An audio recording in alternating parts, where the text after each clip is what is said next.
Hi, friends. Welcome to another episode of I have something I want to create and no idea how to do it. So, I found this picture of this popsicle art that I really, really love, made by this super talented artist. But, I don't have a couple grand to spend on art. So, I'm going to try to make my own. So, I found this mold at Hobby Lobby. And I know this art is made out of resin, and I'd love to learn resin someday. But not today. So instead, I'm going to use some casting material. I'm using something called Resincrete. Well, it's supposed to be called Resincrete, but I'm pretty sure that this is not the real stuff since it says Resin Recreate. But the logo is exactly the same, so hopefully it works the same. So I have my fake Resincrete.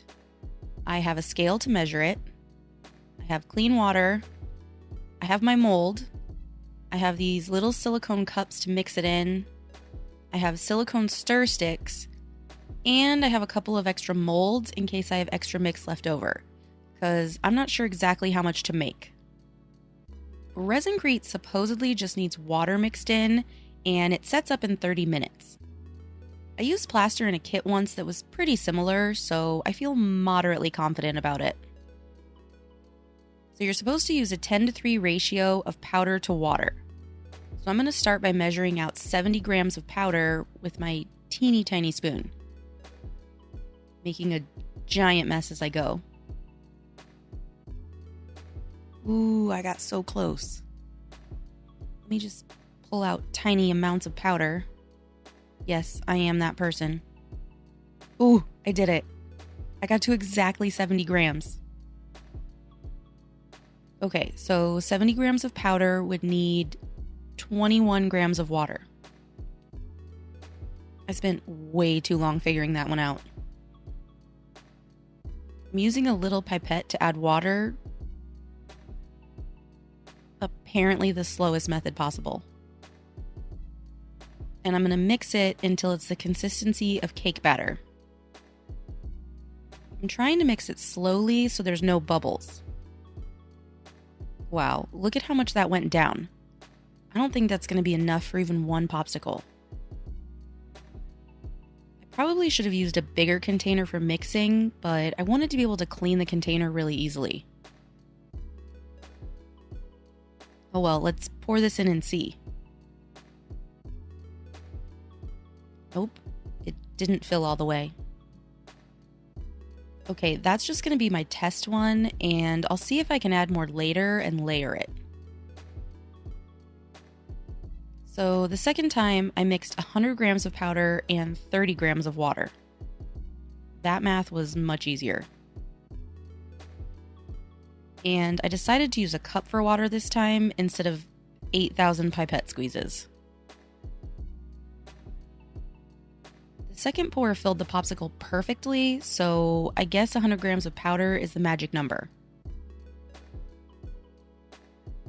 I'm just going to keep adding all the little leftover bits to this first one, and I guess we'll see at the end if it's okay to layer this stuff. You know, I really thought that I could do this without making the biggest mess of all time. This stuff says it has about 8 to 10 minutes of work time before it starts hardening, so I could probably slow down and not be such a nutball about it. So I ran into a problem. I used all of my mix-up with one ice cream cone left. And I'm not even sure this layery one is gonna work. Well, crap. Okay, so I had to run to the store. And of course, no store in town carries Resincrete. And it would take 4 days on Amazon, so I got the only option. A 3-pound bucket of plaster of Paris. They had other casting resins and stuff, but everything was like a part A and part B mix, and I didn't want to mess with that right now. Plaster of Paris says it just needs water, and I have that, so hopefully it'll work for what we need. But before I get to that, I'm going to demold these first ones so that I know if I need to redo any of them. sprinkles are a little messed up, but I mean, that's all right. And this one has a hump on the side. And here's the layery one. You can just barely see the layers, but it all feels really solid. So I only need one ice cream cone. Plaster of Paris needs 2 parts powder to 1 part water. It is much thicker of a mix than the Resinecrete. More like soft serve ice cream, and the Resinecrete was like a thick soup. Oh, it also pours a lot more gloopy. I probably should have added more water, but I wasn't sure how long this takes to set up, and I kind of started to panic. Resinecrete is also way more self-leveling, and I made a giant mess trying to smooth this out. I think it's safe to say that I much prefer the Resinecrete, but now I have 3 freaking pounds of plaster of Paris to use up. While I'm waiting for that to dry, I'm going to do some sanding so I don't have to clean up my mess twice. Someone in my comments once suggested wet sanding so there's not so much dust, so let's try that. I want to get the bump off the side of this one, and I want to sand down the back so that it'll lay flat. Don't judge my wet sanding. I don't really know what I'm doing, but it's doing something. Alright, this plaster one is finally done cooking, so let's unmold it. There's a few air bubbles in it, and the back is super lumpy, but we'll just sand that down. And now to clean this mess up. Except, just kidding, I decided I didn't like how uneven the sprinkles were looking, and I want them to be a little bit more subtle. So I'm just going to snap/sand them off. Next, I'm going to break out some foam air dry clay, because these are not only going to be ice cream cones and popsicles, they're going to be animal ice cream cones and popsicles. After the clay dried overnight, I used my Titebond glue to stick it on. I smoothed out the glue around the edges so that it would look nice, and then I held it for about 71 thousandths while it set up. While I was waiting for that to fully dry, I painted the ice cream cone in a nice waffle cone color. No, really, it's called waffle cone. Then, since the glue still wasn't dry, I painted on a second coat. Alright, finally we can get to painting what is obviously a frog. And I'm using this minty light green color. But is this mint ice cream? No, this is frog ice cream. I spent way too long trying to think of a good pun for a frog ice cream flavor and still came up with nothing. And now we're 4 coats into this paint job and I'm ready to add the details. First, he needs some giant eyes to fill these giant balls on his head. And then I'll paint some waffle lines on while I wait for that to dry. Back to his eyes. I wanted them extra cute and starry. They're so huge and he's just a precious little guy, but I misjudged that outline and didn't leave enough white. I'll fix that in a minute, but first he needs a little smile. Then, because I felt like he wasn't looking ice creamy enough, I added in some texture with a darker green. Then, back to hopefully fix those eyes. Now, we'll set him aside for the time being and work on this gal. So let me tell you up front that this gal is supposed to be a cat. She's gonna go through a long and exhausting process to get there, and I'm still not sure we made it. I sculpted 2 tall triangle ears out of foam clay and set them aside to dry since they weren't sticking. I also apparently made a muzzle at some point and forgot to film it. The next day when all the foam was dry, the muzzle actually stayed on, but I used some glue to just sort of reinforce it and make sure that it stayed stuck. I glued the ears on, making a giant mess in the process, but I made sure to really push down on the ear. Not only so that a lot of the surface attached, but also so that the glue sort of pushed out the sides a bit and filled in the crack between the clay and the plaster. But now she looks like a pig. A clown pig. So let's try and give her a nice paint job. I'm starting with light purple and I'm skipping a base coat of white because most of these are going to have pastel main colors anyway, so it's close enough. Then I'm going to use a darker purple for her ears and her body markings. And she doesn't look like a pig anymore at least, but now she kind of looks like a Shiba dog. So let me add some pink inner ears, then fret about it for a while, and paint in the waffle cone lines. Maybe a face will help.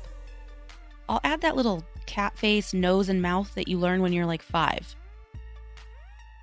And no, she still looks like a dog. Will whiskers help? No. And now I don't have room for the eyes. Delete, delete, delete. Maybe it's the ears that are making her look too canine.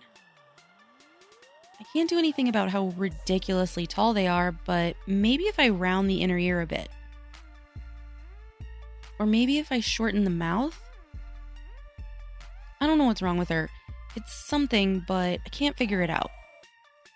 So let's try to distract with some huge eyes and some whiskers.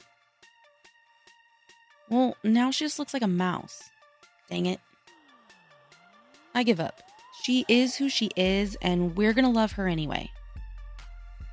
So I added some ice cream texture and some overly aggressive eye highlights. And let's move on to our last ice cream cone. First, I'm making an appendage for the top of the scoop. Any idea what it's gonna be? You'll never guess. As this foam air dry clay is starting to dry out, it's sticking a lot better to the plaster. I know I could have used regular air dry clay for this, and it probably would have stuck a lot better, but I haven't worked with regular air dry clay much, and I just feel more comfortable with the foamy stuff. After a lot of fiddling with those fins and letting everything dry, they all stayed on really well. I am using glue to fill in the cracks and smooth over the edges so that the bond is really strong and the blend is a little bit nicer. I usually use fabric paint for this, but I learned recently that fabric paint isn't the biggest fan of foam clay, but this glue really loves it. Now for the base coat, I'm going in with the light peachy orange. Are there orange sharks? I mean, besides Grandma Shark, that is. The light orange is just going to be her underbelly, and the top of her and her fins are going to be a slightly darker orange. And I do mean slightly. I don't even know if you can tell while I'm painting it. I painted in a red mouth that will get better, I promise, and then the waffle lines. Then back to the mouth, because she's going to have a very excited expression. With no teeth, because she's cuter that way. Then some eyes, the ice cream texture that I got carried away with and had to wipe off, and last, the pretty highlights in her eyes. Alright, on to the popsicles. First, to add what my friend said looks like boobs, but they're actually wings. I'm smushing the clay over the side so that it holds on better and looks more natural. Then I made a little beak, since this is obviously a penguin. And that will have to be glued on later. One thing that I really like about this glue is that it levels itself out really nicely, so it dries nice and even when I really glop it on. I went in with a light tan for the popsicle stick, and then a super light blue for the base coat, plus a few extra coats. Then I used a darker blue that my eyes are absolutely in love with as the body and wing color. Even though I sketched out the shape, I still struggled to get the arches even and round over these sprinkles. I painted his beak orange and gave him some happy little eyes. Wait a minute, he looks like puddles. I do need to address these sprinkles since they're still visible, so I'll just make them more visible by adding some color. The next popsicle is going to be a little chicken. I'm trying to go with animals that I haven't done a million times. Well, except the shark, because I can't help myself. I'm trying to make a little head floofy thing for this gal, but I'm not exactly sure how I want it to work with this bite mark. I tried moving it off to the side, but that just looked like her wig was falling off. So I decided instead to fill in the bite mark, just a little. Not only so I could center the floofy a bit, but also so that the little individual floofles have something to stick to. I coated it all in glue and glued on her beak. She got a nice tan popsicle stick, and then this lady is going to be yellow. She doesn't really have any body markings, but she does have some nice drips, so I went with a super light yellow for the bottom half, and then a darker yellow for the main body. I did paint the back of the floofies since they aren't going to be laying flat against the background, and I don't want any weird blue sticking out. She got an orange beak and red floofies. And if you haven't figured it out by now, yes, we are doing a rainbow of animals. Did you really think I would do anything else with 6 figures? Her eyes were really hard to get even and circular over these sprinkles, so they kept getting bigger as I went. But after adding in her details and sprinkles, she's looking pretty good. Our last figure is going to be a dog popsicle. A dogsicle. I started with a fat droopy ear, which looks great. Mwah. Chef's kiss. But then I couldn't decide if he should only have one ear, because I thought maybe that might make it hard to tell he was a dog. And we don't need another confused mess on our hands. I tried sculpting an ear onto the bite mark, like maybe his ear got a bite taken out of it, but it just hung funny and didn't look right. So instead, I filled in the whole bite mark with clay. Just erase that whole thing. Then I attached an ear to that. I gave him a little muzzle, but I took the extra step of cutting in the little nostril-y jowl part. I'm not sure if it makes a difference, but I really like to think it did. After it dried, some of the pieces were not attached at all, some snapped right off the second I touched them, and some stayed on, but I don't trust them. So I slathered on that glue to attach them and fill in the seams and make everything really bonded. I had to get sort of creative to get into some of those crevices. I painted the popsicle stick and then went in with a super light pink for the base coat. He is also looking very pork-like at first, but unlike his friend, he does get better. I went in with a slightly darker pink for the frosting portion of his body, and I can see by the cracks in the paint that I didn't really give the glue enough time to dry fully before I went over it with the base coat. Oh well. For his muzzle and ears, he's going to get an even darker pink.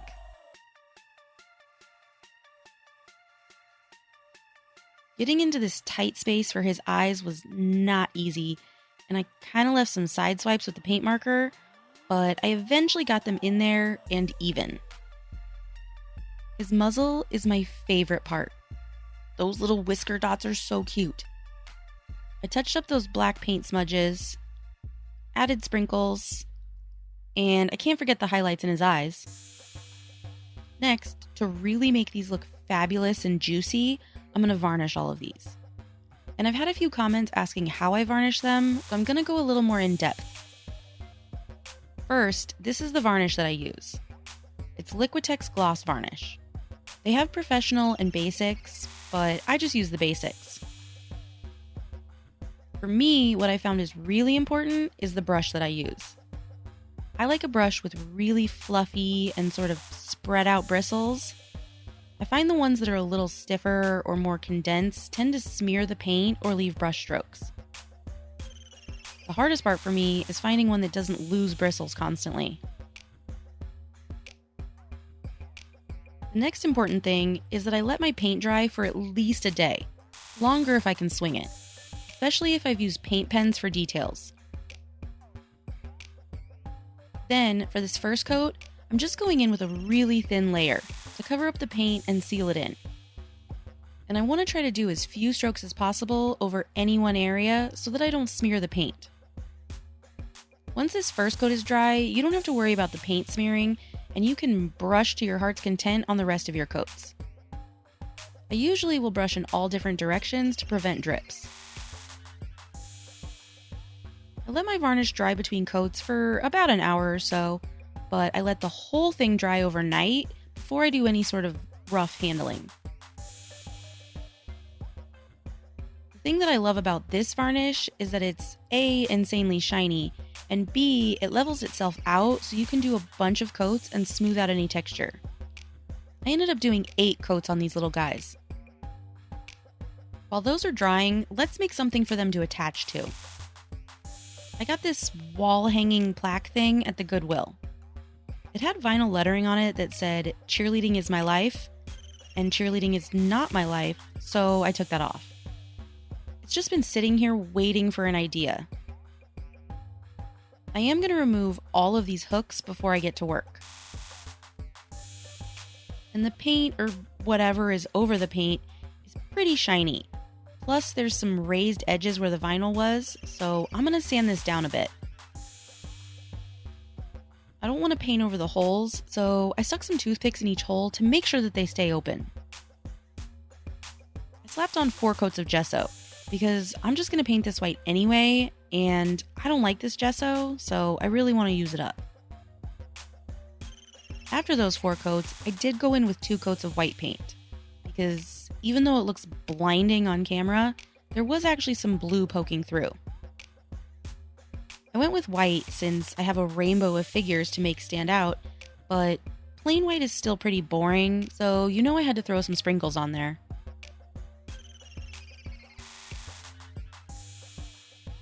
Then I varnished the plaque, but this time with matte varnish because I really wanted the animals to look super glassy against it. The last step was to glue all of these on with some E6000 industrial strength glue. And this project is done. I love it so much. It's so cute. I like it even better than the resin version. No offense to that artist. I really gotta slow down on these giant projects, but this one was so worth it. What do you think? Thanks so much for watching, and I'll see you next time.